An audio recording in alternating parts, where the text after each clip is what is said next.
আসসালামু আলাইকুম সবাইকে। আশা করি সবাই ভালো আছেন। আলহামদুলিল্লাহ আমিও ভালো আছি। তো আজকে আমি ডাব পুডিং বানাবো, তাই ভাবলাম যে আপনাদেরকে একটু দেখায় দেই। তো ডাব পুডিংটা যে এরকম, এটা হচ্ছে পুরো নারিকেল হয়নি। এটা মানে নারিকেল হয়নি আবার নারিকেল হয়ে গেছে, এরকম একটা ব্যাপার ছিল। মানে কোরানো যাচ্ছিল না, তাই আমি ভাবলাম যে এটা দিয়ে আজকে আমি পুডিং তৈরি করব। আর পানিগুলো আমি রেখে দিয়েছিলাম, এখন ছাঁকনি দিয়ে এখানে দিয়ে দিয়েছি পাতিলে। তো পাতিলে দেওয়ার পরে একটু চিনি দিয়ে দেবো পাতিলে। কারণ হচ্ছে ডাব তো এমনিতেই মিষ্টি হয়, ডাবের পানি। তারপরে একটু অল্প করে মিষ্টি দিলাম এই জন্য, যাতে যেন একটু মিষ্টি মিষ্টি লাগে, এই কারণে। তারপরে তো এখানে আমি যেটা দেবো সেটা হচ্ছে আগার আগার পাউডার। তো আগার আগার পাউডারটা আমি 1 চামচ পরিমাণ দিয়ে দিয়েছি।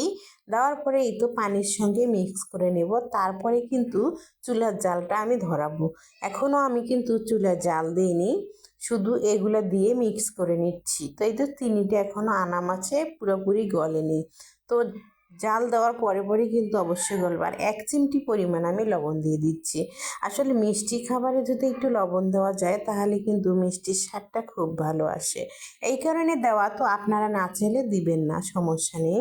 আর দিলেও ক্ষতি নেই, ভালো লাগবে খেতে। তারপরে এই তো এখন আমি জাল করে নিচ্ছি, সুন্দর চলে আসছে একটা বলক। তো বলকটা যখন চলে আসছে দেখুন অনেক সুন্দর কিন্তু চিনিগুলো গলে গেছে। এখন আমি ঠান্ডা করে নেব। তো আমি আজকে এই বাটিতেই পুডিংটা সেট করব।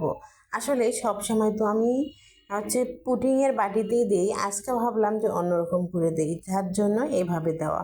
তো এই তো ঠান্ডা করে নিচ্ছি, নেওয়ার পরে যে নারিকেলটা আমি এখানে দিয়ে দিচ্ছি। নারিকেল না, একটু ডাব টাইপের, মানে একটু শক্ত হয়ে গেছে। তারপরে এই তো এখন আমি উপর দিয়ে এটাকে দিয়ে দিচ্ছি সুন্দর করে।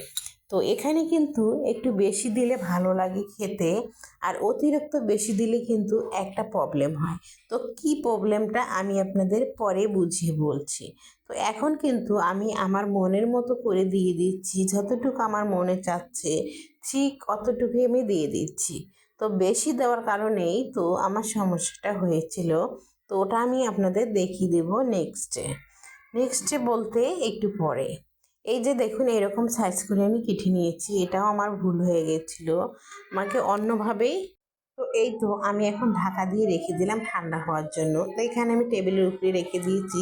তো এখন কিন্তু অনেক সময় হয়ে গেছে, এখন ভাবলাম যে একটু ফ্রিজে রেখে দিই। ফ্রিজে রাখলে অবশ্যই সুন্দর হয়ে সেট হয়ে যাবে। তাই তো ফ্রিজে ঢাকা দিয়ে রাখলাম। এই যে বাইরে করে আপনাদের দেখিয়ে দিচ্ছি, দেখুন একাত ওকাত যত কাজই করি না কেন এটা পড়বে না, এটা অবশ্যই অনেক সুন্দর সেট হয়ে গেছে। এখন একটা চাকির সাহায্যে আমি ভিতর থেকে ঢুকাই দিয়ে এভাবে একটু নিলাম লুজ করে। নেওয়ার পরে এখন আমি একটা ট্রেতে ঢেলে নেব। তেলেতে ঢালার পরে আপনাদেরকে দেখিয়ে দেবো আমি কী রকম হয়ে গেল আমার পুডিংটা। তো এই তো আমি এখন ঢেলে আপনাদের দেখিয়ে দিচ্ছি, অবশ্যই মাশাল্লাহ বলতে ভুলবেন না। এই যে হয়ে গেল আমার পুডিং। তার পরবর্তীতে দেখুন এখন আমার সেই ঘটনাটা ঘটেই গেল। এই যে এখন তো সোজা করে আমি এখন কাটতে যাব। কাটতে যাওয়ার পরে এই যে আমার না এই পুডিংটাই ভেঙে যাচ্ছে, কারণ হচ্ছে নারিকেলটা আমার দেওয়া বেশি হয়ে গেছে। একটু কম দিলে ভালো হতো, কিন্তু আমি অতিরিক্ত দিয়ে ফেলেছি। আর আপনারা যদি তৈরি করেন অবশ্যই কিন্তু একটু কম করে দিবেন, তাহলে খুবই সুন্দর হবে আপনার পুডিংটা। তো খেতে কিন্তু অনেক মজা হয়েছিল, শুধু একটাই ভুল হয়ে গেছে, বেশি হয়ে গেছে।